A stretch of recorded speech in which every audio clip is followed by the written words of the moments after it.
дар расми ифтитоҳи муассисаи давлатии телевизиони сайёҳӣ ва ҳунарҳои мардумӣ ёрдамчии президенти ҷумҳурии Тоҷикистон оид ба масъалаҳои рушди иҷтимоӣ ва робита бо ҷомеа Эмомалӣ Насреддинзода,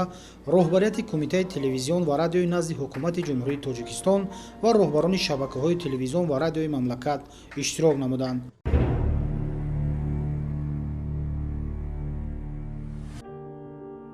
телевизиони сайёҳӣ ва ҳунарҳои мардумӣ.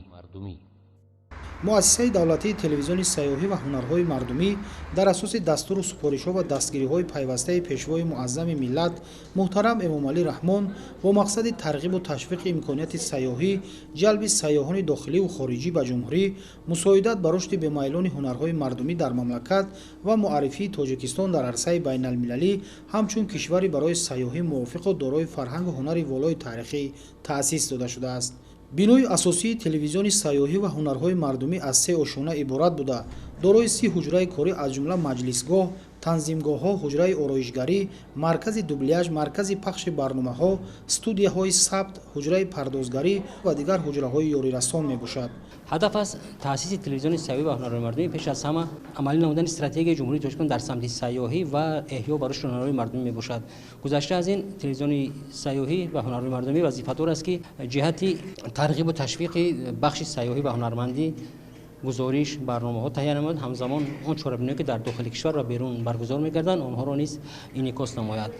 ҳамзамон телевизиони сайёҳӣ ва ҳунарҳои мардумӣ ба таҳияи бевоситаи барномаҳои махсус вобаста ба ҳунару ҳунармандӣ, вобаста ба рушди сайёҳӣ, таҳияи видеофилмҳо, видеороликҳо, вобаста ба осоишгоҳҳо, истироҳатгоҳҳо, нуқтаҳои сайру сайёҳат, мағозаҳои армағонӣ машғул хоҳад буд. барои пахши барномаҳои телевизиони сайёҳӣ ва ҳунарҳои мардумӣ аз ҷумла фиристандаҳои рақамӣ дар шаҳри Душанбе ва вилоятҳои Соғду Хатлон насб карда шуда, интихоби макони насби фиристандаҳои рақамӣ аз лиҳози ҷойгиришавии шумораи зиёди аҳолӣ ва дар ҳамворӣ ҷойгир будани минтақаҳои мазкур бартарӣ дорад ва дар марҳилаи аввал барои 51.2% аҳолии мамлакат тамошои барномаҳои телевизиони сайёҳӣ ва ҳунарҳои мардумӣ имконпазир мебошад. телевизиони сайёҳӣ ва ҳунарҳои мардумӣ 143 воҳиди корӣ дошта, сохтори он аз дастгоҳи марказӣ, ҳайати эҷодӣ иборат аз 5 раёсат, 4 шуъба, 3 бахш, инчунин маҷмуаи таҷҳизоти студиявӣ ва шуъбаҳои техникиву хизматрасонӣ иборат аст. ба фаъолият оғоз намудани шабакаи телевизионии сайёҳӣ ва ҳунарҳои мардумӣ боз як минбари дигаре мегардад, минбари иттилоотӣ, минбари манбаи иттилоотӣ барои муаррифӣ намудани кишвари азизи мо, дастовардҳои он ва ҳамчунин барои пешниҳод намудани имкониятҳои рушди воқеии кишвари азизамон. аҳли эҷоди муассиса бо забонҳои давлативу хориҷӣ намоишу гузоришҳо, лавҳаву роликҳо ва бахшу гӯшаҳо аз қабили иқтибосҳо аз суханрониҳои президенти ҷумҳурии Тоҷикистон вобаста ба соҳаҳои сайёҳиву ҳунарҳои мардумӣ, лоиҳаҳои вожазори ҳунар, вожазори сайёҳӣ, барномаи иттилоотии Паём,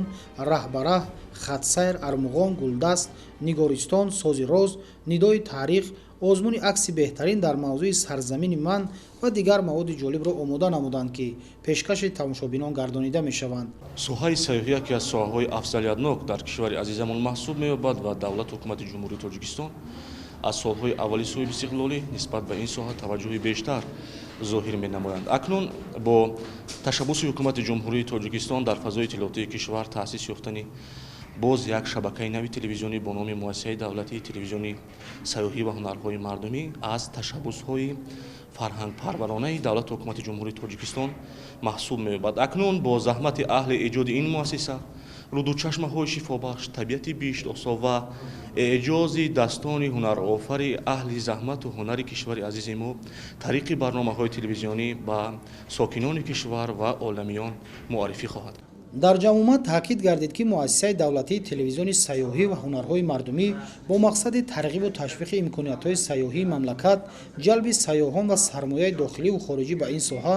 тарғиби ҳунарҳои миллии мардуми тоҷик ва дар арсаи байналмилалӣ баландбардоштани нуфузи ҷумҳурии Тоҷикистон ҳамчун кишвари сайёҳӣ ва дорои таъриху фарҳанги пурғановат таъсис дода шудааст ва рисолати касбии ҳар як корманди он бо назардошти раванди ҷаҳонишавӣ ва таҳаввулоти бузурги иттилоотиву техникӣ бояд аз саҳмгузории доимӣ дар тарғибу ташвиқи дастовардҳои даврони соҳибистиқлолии мамлакат дар соҳаҳои иқтисодиву иҷтимоӣ муҳимтар аз ҳама муаррифии рӯзафзуни таъриху тамаддуни бостонии тоҷикон иборат бошад.